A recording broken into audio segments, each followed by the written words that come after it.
बातें इस्लाम की करेंगे, जिहाद की करेंगे, वो अपना फलस्तीन जाने की करेंगे, लेकिन हमने अपनी जिंदगी में खुद इस्लाम नहीं लाया। नाम के मुसलमान हैं हम। एकदम बलंडर हो गया। बिल्कुल भी अच्छा नहीं भाई। इस टाइम मसला ये बना है कि अवाम का एतमाद नहीं है अपने इदारों पर। इस टाइम मसला ये बना है कि पीछे से हमारे इतने इंटरनल मामलात है, चाहे वो बलूचिस्तान में हो, चाहे वो पंजाब में हो, चाहे वो केपी के अंदर हो, चाहे वो गिलगित के अंदर हो, या चाहे बल्दिस्तान के अंदर या कश्मीर के अंदर हो, कि आपका अवाम का एतमाद आपके साथ नहीं है। हिंदुस्तान के अंदर कश्मीरियों का एतमाद हिंदुस्तान पर नहीं है। हिंदुस्तान के अंदर जो पंजाब के सिख है, जिनके खिलाफ ऑपरेशन भी हुआ था इंदिरा गांधी के दौर में, वो भी आपके साथ नहीं है। तो अच्छा ठीक है, ठीक है।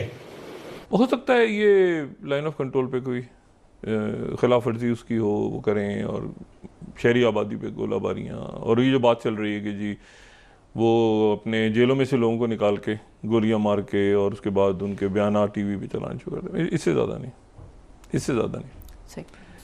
ये मोदी साहब को कल भी मशवरा दिया था, इंडियन प्राइम मिनिस्टर मोदी जो हैं, ये आपको याद है ना, देखिए इनके ये कुंभ मेले में, मिसाल मैं तंज नहीं कर रहा, जो कुंभ मेले में बिछड़े हुए भाई नहीं होते, इनका एक भाई वो नेतन्याहू, और ये लगता है कहीं बिछड़ गए हैं, कई बरसों के बाद मिले हैं, वो भी अंडर द बस उसको भी फेंका जा रहा है उठा के, और साथ इनको समझ नहीं आ रहा कि अब ये आगे कैसे। देखें, सबसे बड़ी बात ही, भारत एक बड़ा मुल्क है, बड़ा मुल्क है, और बड़े ज़हीन लोग हैं टेक्नोलॉजी में, मेहनत में, उनके पढ़े लिखे, उनके डॉक्टर्स देखें, उनके आप इवन डॉक्टर्स क्या, उनके जो आप जो उनके लोग ऑफिसेज में काम कर रहे हैं, उनके किसानों को देखें आप, उनके बड़ा खूबसूरत मुल्क, बड़े ज़बरदस्त मुल्क।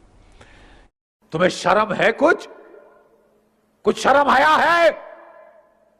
तुम्हें शर्म है? नाम के मुसलमान हैं हम। ठीक है। मेरे कहने का मकसद है, अगर हमें एक खालिद बिन वलीद पैदा हो जाए, एक सलाहुद्दीन अय्यूबी पैदा हो जाए, मैं पूरी कौम की बात नहीं कर रहा, अच्छा। लीडरशिप की कह रहा हूँ, तो इंशाल्लाह ताला पूरी दुनिया में इस्लाम का झंडा बुलंद होगा और पूरी दुनिया इस्लाम गालिब हो जाएगा। ठीक है। सिर्फ लेकिन इन्होंने जो बात किया कि अभी पाकिस्तान में भी मुसलमानों की, यानी सभी लोगों की, मुसलमान ओवरऑल ज्यादा मुसलमान ही है, तो इसलिए वो शायद कह रहे हैं कि तो पाकिस्तान में जो चीजें हो रही हैं, मतलब लेट्स सपोज अगर कहीं पे कोई इशू है, लोग प्रोटेस्ट कर रहे हैं, चाहे केपी के हो, चाहे बलोचिस्तान हो, चाहे इवन पंजाब हो, ओवरऑल ही, तो उसका क्या हाल है? मतलब यहाँ पे प्रोटेस्ट ऐसा होना चाहिए। पेप्सी का बाइकाट हल नहीं है ना, वो पेप्सी अब एक KFC है। हाँ जी।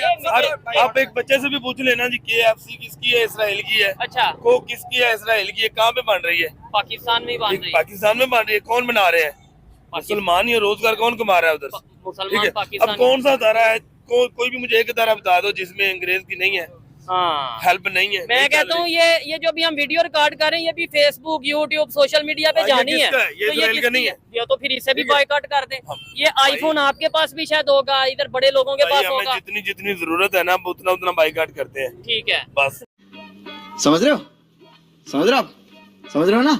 है तो दोनों ममालिक में एक क्योस है, एक रिबेलियंस का खतरा है कि पीछे से बगावत हो सकती है। तो हिंदुस्तान के लिए भी खतरा है, हमारे लिए भी खतरा है। और जहाँ तक हम बात करते हैं हिंदुस्तान से और पाकिस्तान से, आप कभी नारंग मंडी जाए, नारवा जाए, कसूर जाए, आपको लग पता जाएगा कि वहाँ पर जो हमारे शोहदा की कब्रें हैं, जंगे लड़ना कोई मजाक की बात नहीं है। 65 की जंग में उन्होंने हमारे 1840 किलोमीटर की टेरिटरी कब्जा की थी। इंडियन फोर्स ने हाजी पीर पास से वहाँ तक कब्जा किया था, और हमने 540 किलोमीटर की टेरिटरी कब्जा की थी, वापस देनी पड़ गई थी। यानी कि हमने अटैक किया था, क्या कोई फ़ायदा हुआ था उससे? हमें 71 के अंदर हमने जो मुक्ति बाहिनी है बांग्लादेश के अंदर, हमने उनकी बगावत को 9 महीने के अंदर कुचल दिया। मगर उसके बाद जब इंडियन आर्मी को लग पता गया कि भाई जो मेरी मेहनत थी उस पर पानी फिर गया, तो उन्होंने डायरेक्टली पाकिस्तान पर अटैक कर दिया और पाकिस्तान का जो सप्लाई लाइन था वो काट दिया, और 90,000 हमारे फौजियों ने सरेंडर किया।